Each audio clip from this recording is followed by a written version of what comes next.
Wow.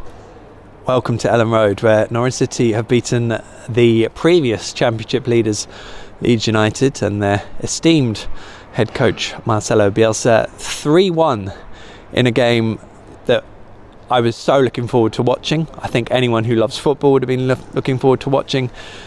For me, two quite clearly of the best sides in the championship in terms of how they play and how good it is to watch, but they both have an edge and a power, and then the dark arts of the championship. They're not stupid, they know what they're doing. They had the whole package in so many ways, and when we sit here analysing them all season, you pick holes in where their shortcomings are. We know that Norwich defensively have had issues in recent weeks. We know Leeds have now lost, I guess it's 5 out of the last 7 games in all competitions. Apologies if I've got that slightly wrong. But, you know, two brilliant sides going toe-to-toe over 90 minutes, having big spells, big chances. Norwich City have come out on top, and as a result they are top of the championship on goal difference. But maybe the ramifications of tonight's score, regardless of it meaning nothing and defining nothing, could well be felt for weeks to come, both for Norwich and for Leeds. Norwich led really early after 5 minutes through Mario Vrancic's free kick. It took a deflection, but probably would have been going in anyway. And Mario Vrancic helped set up the second, which came later on in the first half. His shot was blocked, but it fell invitingly to Teemu Pukki, who slotted in into the empty net. And then the third came on 78 minutes, I think it was. Mario Vrancic again drilling under Casilla, which, got to be honest, wasn't the best bit of goalkeeping and probably suggests a reason why he's not still at Real Madrid. Leeds got a late consolation in injury time, but to be honest, even the second half, the way Norwich managed the game was I wasn't entirely convinced by the way Norwich managed the game against Birmingham, although I knew what they were doing and they did it effectively in the end. Today, far different. I thought they managed the second half today brilliantly. And it was very interesting how this place, full house, incredible noise. I've said it many a time, you know, Leeds United should be in the Premier League, judging by what the club is and its standing, and they've just mucked it up to the point where they haven't been there in so long. There was so much whinging here in terms of the referee for various decisions, some that were right, some were wrong, the way they obviously felt Norwich were going about things. But, you know, maybe some of that should have been more concentrated on getting behind the side. But there we go. Leeds are a very good side. It'll be really interesting to see what they do from here, because this is a wobble.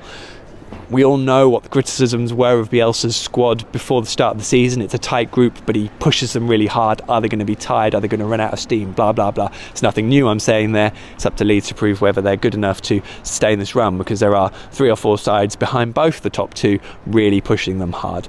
That's all I'll say on Leeds. They're a very good side. I said earlier in the season I thought they'd win the thing. You know, we'll see how they get on.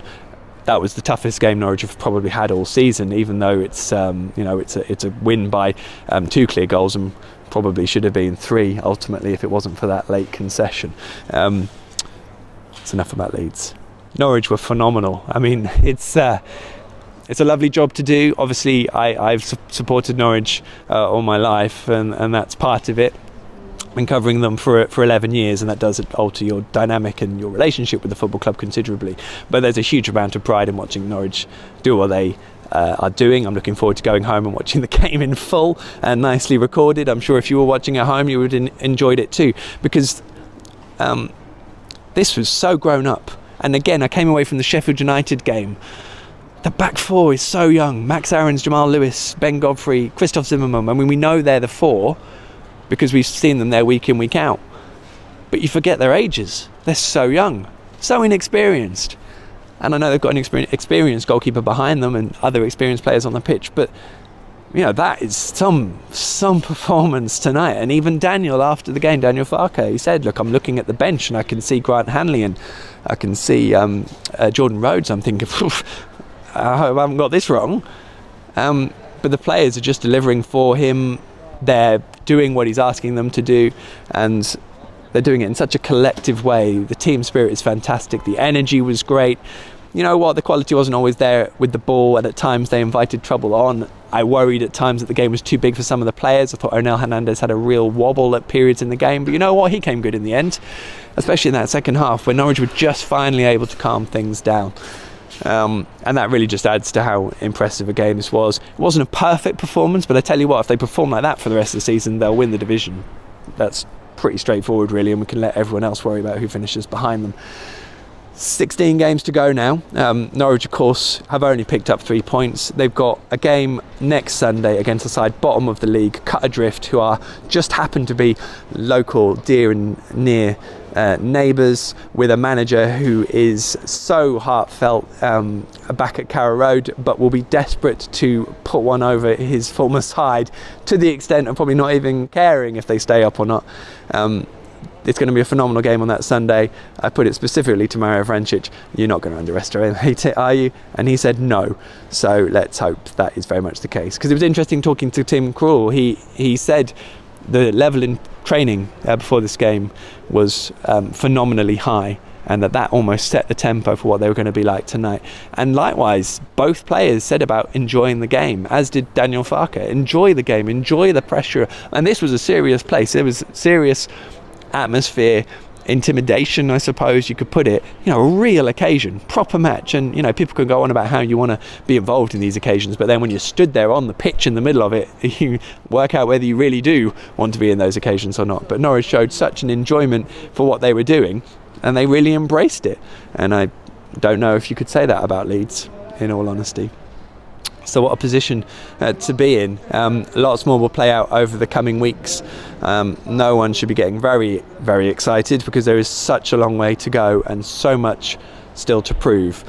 But I tell you what, in terms of the Saturday night, this is about as good as it gets. Make sure you enjoy it. Loads more reaction and analysis. If I've missed anything, which is probably true, people will be shouting about refereeing incidents and what have you. You know what? Most of them look like the referee got it right. I can't think of anything particularly controversial, so do one.